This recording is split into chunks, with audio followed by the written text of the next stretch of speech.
some of these articles are very disturbing. He, obviously has a chance to defend himself here, but some of this stuff is going to be difficult. Time will tell. I like Pete. I've known him for a very, very long time. Well, these allegations that have come up just in the last 12 to 14 hours are a surprise to all of us. And so, yes, he does need to address those, because this was not something of which we were aware, nor was President Trump aware of them. I'm not saying these allegations are true or not. I'm saying that it's been my experience that there are two sides to every story. And I discount substantially allegations from anonymous sources. If the folks who are making the allegations feel strongly about them, they should come forward and in front of God and country say, this is what I believe and here's why I believe it. And that's why we have confirmation proceedings, and everybody will have a chance to have their day in court. I love a good redemption story, and I hope that's what Pete has. I hope that for him and for his family and for the country. And if that's the case, I'm more than happy to not just vote for him, but do everything I can to help get him across the finish line. So bottom line, right now, not concerned about these allegations against Pete Hegseth? Well, as long as they're just allegations, and again, that they remain in the past. Well, he has to convince me of that, but I'm open to being convinced. Well, other than that, Mrs. Lincoln, how was the play?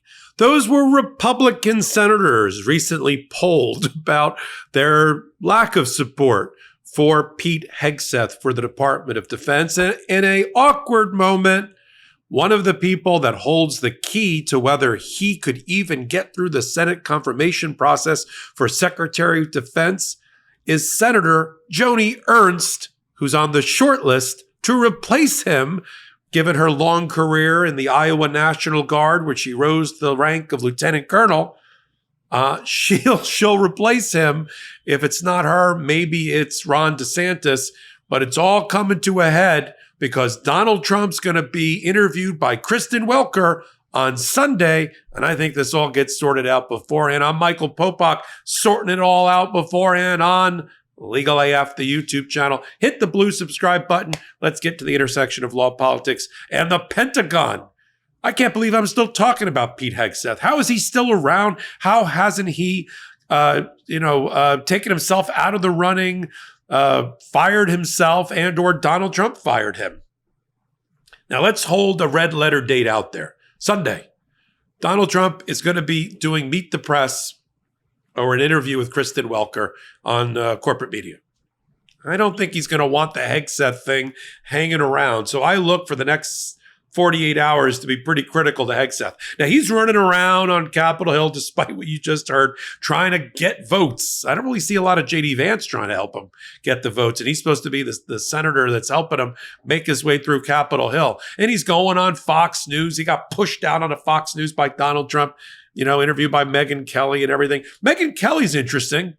She recently said that she would never date or marry Pete Hegseth because of his long line of out-of-wedlock children, cheating on wives, and the rest. Now, what he's up against now are all of these stories that have come out, these allegations by real live human beings about sexual misconduct, allegations of sexual misconduct, of fiscal misconduct, of alcohol abuse, of women abuse, of rape, allegations of rape. Now, Joni Ernst, let's focus on her for a minute. I've been talking about her for the last 2 weeks. I said she held the key to his nomination a long, long time ago. She's a lieutenant colonel in the National Guard in Iowa. She's the first woman to ever represent Iowa, I think, in the House or the Senate. Very well respected. In fact, many of us were shocked that Donald Trump didn't pick her originally to be the Department of Defense pick. She wants it. She's earned it, and yet he passed her over. And Pete Hegseth, this empty suit, this clown show, this predator, as alleged, off of the Fox and Friends news couch, passed over Joni Ernst. That's the second time Joni Ernst got passed over just this year. She got passed over for the number 3 Senate leadership position. She wanted the whip to help get the votes together. They passed over, picked another old white guy. Joni Ernst is not feeling great. She shot down Matt Gaetz.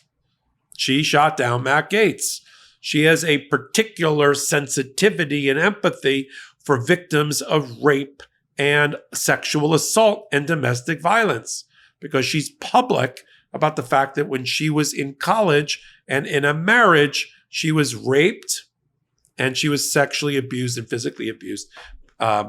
These are separate issues that she's come forward on. Raped in college, physically abused by a husband, domestic violence.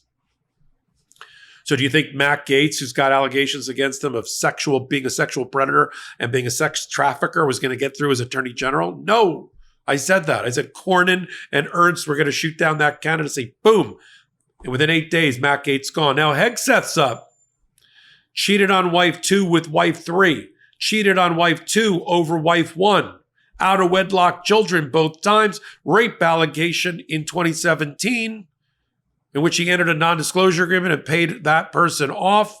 And his mother, yes, his own mother, came forward, well, not voluntarily. She wrote an email around that same period in 2018. It leaked to the New York Times. What are you going to do? No FBI background check. We have to get her information somewhere. In which she said, you are a serial abuser of women. And now he had a meeting with Joni Ernst. You heard a clip of it in what I started this hot take on. And when the reporter asked her, well, how did it go? She said, well, we had a very frank discussion about issues that matter to me. I thanked him for his service. When somebody leads off with, I thanked him for his service, and the next word should be, and I showed him the door. But she said, I need an FBI background check. These are very serious issues against him. And the reporter pushed Joni Ernst and said, did you get to yes? Did you get to yes? She said, no, I didn't get to yes. There aren't enough votes for Pete Hegseth. And now we've got Donald Trump out there going on national television. He doesn't want to be embarrassed. You think he wants to be asked questions about Pete Hegseth at this moment? As far as I can see, he's got credible plan Bs behind each of these crazy picks of his. Matt Gaetz goes down. 3 hours later, Pam Bondi is put up for the attorney general. You think he just pulled that out of thin air? He might have, but I don't think so. Pete Hegseth goes down, and we're already talking about, is it going to be Ron DeSantis or is it going to be Joni Ernst? Awkward. Who might be making her own opening, her own vacancy here in how she handles Pete Hegseth.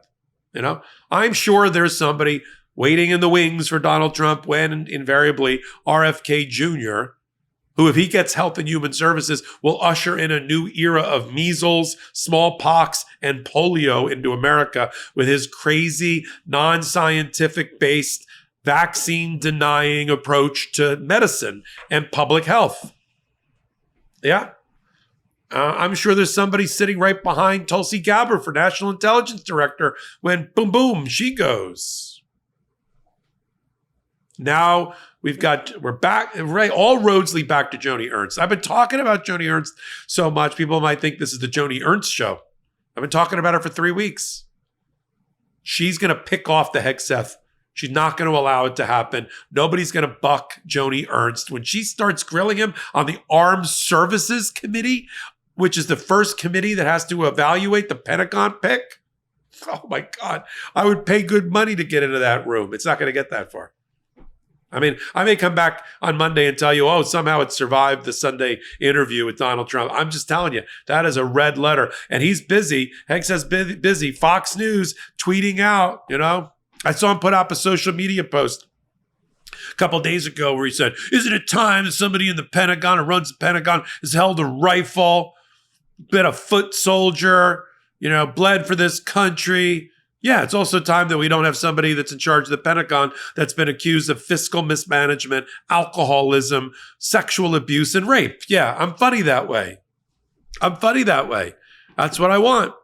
I want Colin Powell to be the head of the Pentagon. I want a 4- and 5-star general.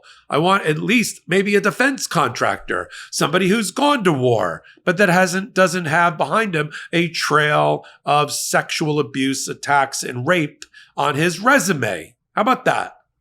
Getting fired up? Getting fired up on Legal AF. I'm glad you're here with me. I sit at the intersection of law and politics. I don't blow smoke or sunshine. I don't know if you've noticed that. And if you want to help us out, hit the blue subscribe button, leave a comment, and then come back for all the things that are Legal AF related. Tuesdays, 8 p.m. Eastern Time, regular now. Midas Touch Network, Popok Live. You can imagine what that's going to be like.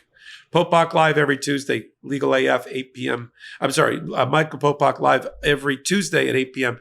Then Wednesdays and Saturdays, Legal AF, the YouTube channel for Midas Touch for Legal AF, the podcast. Pick us up on all places you can get podcasts from.